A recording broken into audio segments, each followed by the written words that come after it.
hydrogen, water chemistry, or noble metals. And really we're based on making sure that where we had very limited inspection data at that point, making sure that we were inspecting all of those areas that could have any sort of safety implications. Since then, we have a tremendous amount of inspection data cumulative through the industry, and part of what we have been attempting to do is use that to make better informed decisions on what inspections are necessary, which ones have been providing very little value, and optimizing those. So, we're putting the most effort into those areas that are going to be the most beneficial to the utilities. Also, during that time period, the improvements in the VT quality and the UT quality have made it much easier to detect and to evaluate crack sizes, to do any evaluations on that. So that's a little background of what the optimization guidelines are for. Some of the areas that have changed since then, we have, in general, most places have gone to hydrogen water chemistry. All but just, I think, 2 plants have done noble metal injection. And so a lot of mitigation activities have been put into place. So we are looking at, as part of this optimization, taking credit for those activities, taking credit for volumetric exams when you could better characterize any cracks that are identified. What isn't changing is the focus on safety, to make sure that we are evaluating the areas that are the most critical to the operation of the component.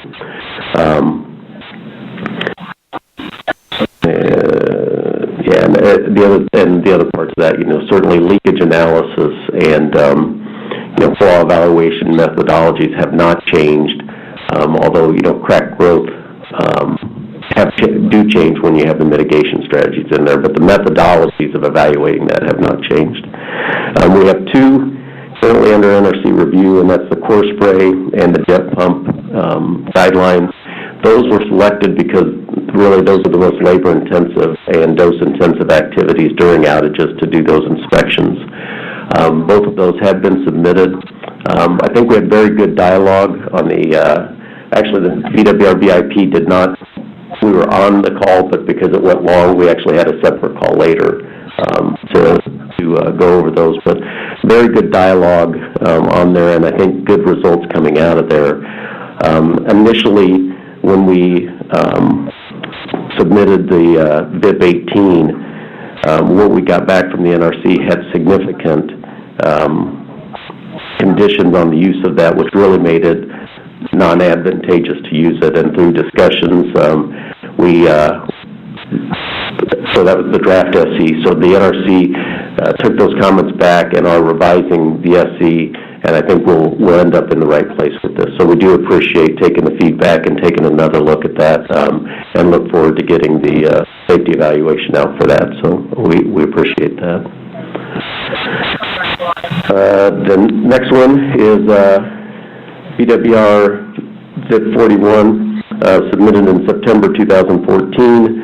Our concern here was it just seemed like we had a lot of hours being charged to this review for what was really kind of incremental changes. And again, through the discussion we had following the April call, the NRC has gone back and taken a look, and the staff has gone back and agreed to really look at the incremental changes and not go back and question some of the original basis of that, unless there is a real safety question about that. So again, appreciate taking the feedback and going back and looking at that. And again, looking forward to getting the draft SE on that, and further discussion on getting that guideline revised. Hey Tim, thanks, appreciate it. Well, as people can tell in the room, we did get another microphone here, so help a little bit. Yeah, thanks. I do appreciate, as you said on the previous VIP document as well as this, getting your feedback and our responsiveness to it. Staying on VIP 41 for a second. As you said, we're focusing our review right now on VIP 41 on the changes to the document. With respect to if there's concerns in what I'll call the base document itself, the one we previously approved. If we do have any concerns there, we're going to handle those through a different process and a different method, and we will get back to you and let you know. Yeah, no, I appreciate that, and certainly if there are questions about the base document, we need to get those resolved. But, I think after our teleconference, where we've landed on this is the right place from a review standpoint, so appreciate that, John. The next document is BWR&PWR 183, which is the top guide grid theme. We submitted this to the NRC, got a draft SE, and we really fell down on this. There were some things in there that we did not agree with, but were not timely in getting those comments back to the NRC.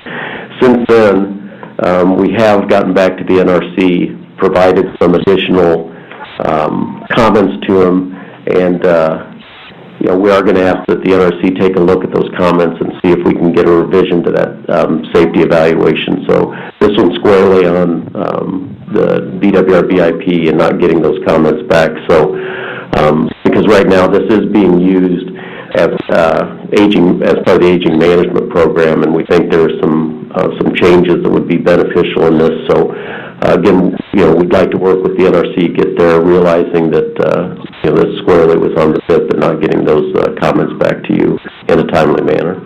Appreciate that, Tim. Yes, and in response, we are considering the response you provided to the draft SC. As you can see from the slide, it was only a couple weeks ago that this came in. So we need to communicate back to you what our schedule is going to be. That's the only issue we have right now, is how do we prioritize this in our work, and we'll get back to you and let you know a schedule for our review. Okay. All right. Thanks, John.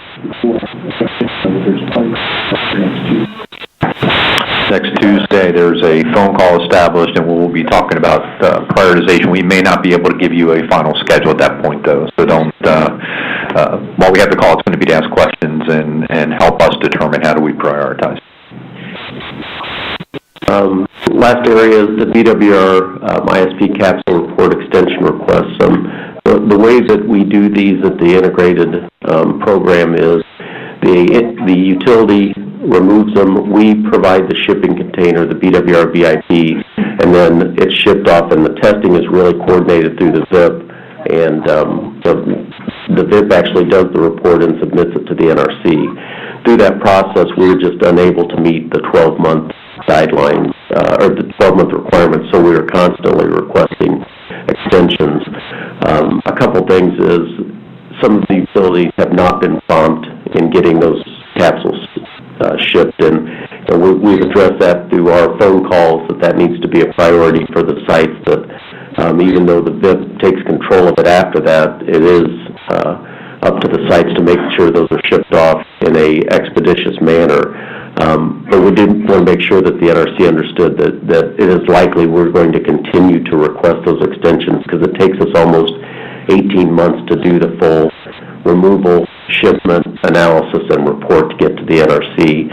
And we just don't want the utilities, once the VIP takes control of it, to be at risk for a violation of not meeting the 12-month requirement. So I'll bring up when we have our meeting in a couple weeks with the VIP that the utilities have to make this a priority, and continue to work with the NRC to make sure that we get the extensions requests that are necessary but aren't overly extending that time period.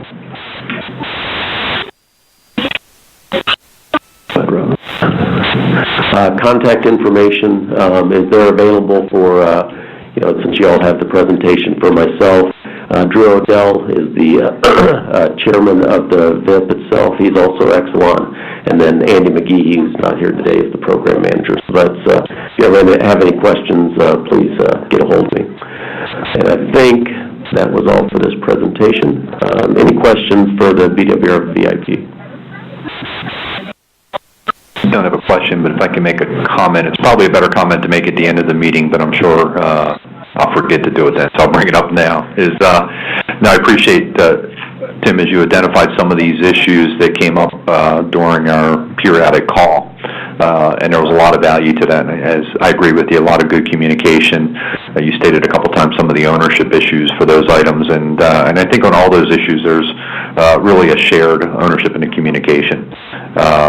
from the standpoint is, you said time frame, as an example, you took some ownership of the 183.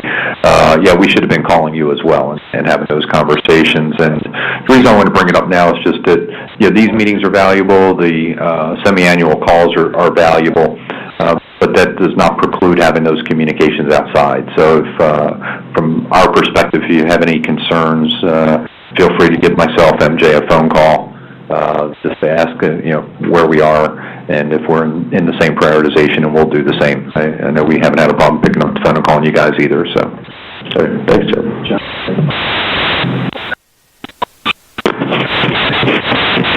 Thank you. Yeah, Tim, Chris Miller. On the last issue of the capsule extension, I don't know what communication back and forth with our Doral division folks that you've had, but I'm wondering, do we need a separate action item out of this one to coordinate that, or is that already being done?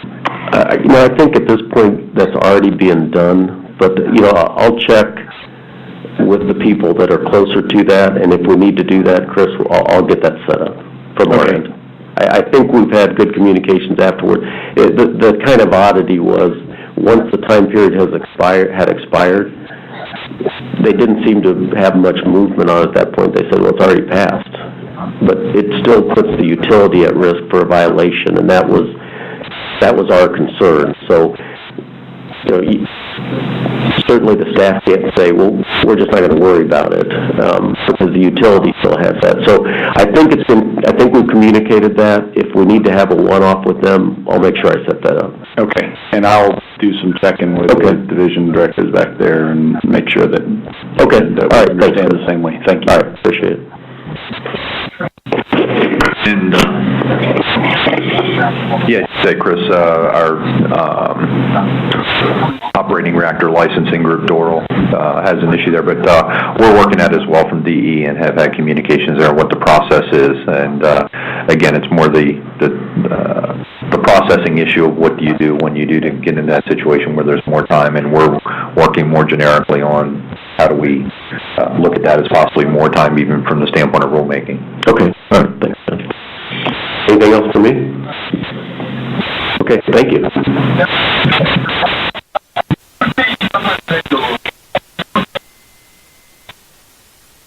We have a break schedule at this time. We're about 10 minutes ahead of schedule, so I defer to break now.